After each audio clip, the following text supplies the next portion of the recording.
Hi everyone, today we are going to learn how to write the equation of a line given some information. So basically what we're trying to do is we're trying to reverse everything that we've done. So our process so far has been, here's the equation, pull the correct information from the equation and put it on a graph. This time we're going to start with the information and we're going to try to come up with the equation. So think for a second, what information would you need to come up with an equation for a line in first point slope form and then slope intercept form? Think about that. Hopefully you came up with, this is a pretty easy question. I would need an x and a y value. I'd need a point and a slope for point slope form. I would need to know a specific point that's on that line. It wouldn't matter which one, but any point that's on the line and the slope of the line. For slope intercept form, I would for sure need to know the y-intercept and I would need to know the slope. So in the end, this is what we're going to have to get ourselves down to. Okay, in order to write an equation in point slope form, we need a point that's on that line somewhere and the slope of that line. For slope intercept form, we need the y-intercept and the slope. Okay, so here's some initial possibilities. In this first one, we're told that the y-intercept is 3 and the slope is 3/4. Well, we're given all the information we need for slope-intercept form, which you'll recall is y equals mx plus b.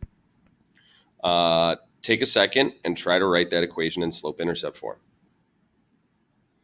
Hopefully what you came up with is y equals 3/4 x plus 3. That's it. Pretty straightforward, right? For B, you're given all the information you need for point slope form. Remember that equation we would write as y minus y1 equals mx minus x1.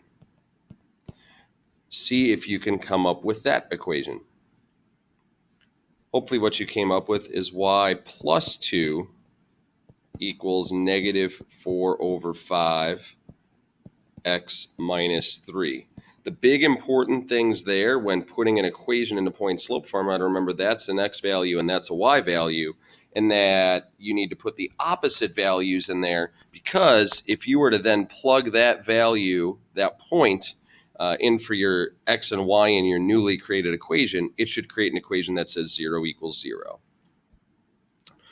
For C, we are not given all the information we need to write an equation in point slope form. What piece of information are we missing? Hopefully what you said is the slope. So we could initially write pretty much the exact same equation that we had above. We could put a y plus 2 there. We could put an x minus 3 there. See, really very much the same there. Now, the one piece of information we're missing is the slope.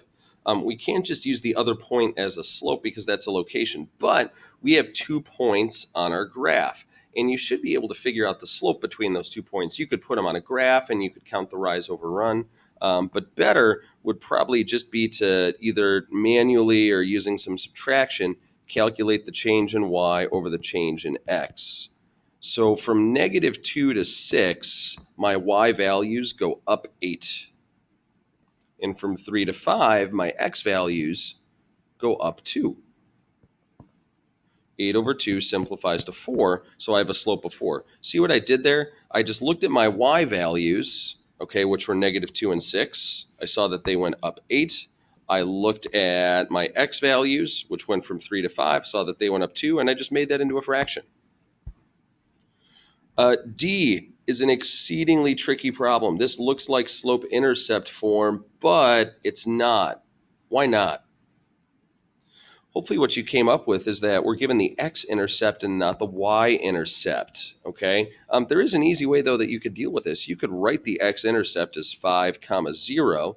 Now we have a point, 5, 0, and the slope. We could write that in point slope form. Y, I guess, minus 0 equals 1/3 x minus 5. And you could leave it like that, or you could distribute the 1/3 to the 5, or you could get rid of the y minus 0. All of those would be okay. A couple new things that we haven't really talked about a whole lot yet. Parallel and perpendicular lines are something that we really haven't talked about a whole lot. Okay. All we really need to know in terms of writing an equation based on information from parallel or perpendicular lines is that parallel lines have the same slope. It's exactly the same because they never cross. Perpendicular lines have what we call opposite reciprocal slopes. And what that means is this. If I tell you two lines are perpendicular and line number one has a slope of, let's go with 2/3, the perpendicular line, which we'll just call line 2, would have a slope of -3/2. I flip the fraction and I change the sign from positive to negative. Okay, so really when you see this whole mess right here, all this is really telling you is just that I have a slope of 1/3 because the lines are parallel. If you're given a point and a slope, you can write the equation in point slope form. Y minus 8, 1/3, x minus 3. Try the perpendicular line and see what you come up with. Hopefully what you came up with is that for the perpendicular line, it's pretty much the same problem, except it's telling you that the slope is -3/1, or if you just prefer, let's just write that as -3. So I'm going to write y plus 8 equals -3/1, and again, you don't have to write the 1, that's totally okay. X minus 3. Last but not least, we're going to talk about horizontal and vertical lines, okay? Horizontal lines, I'm going to draw a quick graph on here so you can kind of see what I'm talking about. Horizontal lines are really kind of tricky, same with vertical, to write the equation for those lines. Because what you're going to find is they don't really have slopes. Horizontal lines, they rise 0 and kind of then run 1, I guess, 0/1. So they really have a slope of 0, which is kind of weird. But there's another thing that we can look at there. All of these points over here have the same y value. Okay, so like if we were to label a bunch of different points here, that one would be 1, 4. That one would be 4, 4. That one would be -1, 4. All of them have a y value of 4. So the way we'd write our equation for this line that I've drawn up here, this blue line, is just y equals 4. We don't need an x value because our x values can be whatever they want as long as our y value is 4. The exact opposite is going to be true for vertical lines. For vertical lines, all of these have the same x value. So for that red line there, I would write x equals 2. Because again, my y values don't change based on what my x values are because my x values never change. My x value is always 2, and my y value can be whatever it wants to be. See if you can use kind of this information that I've given you to write an equation for C and D.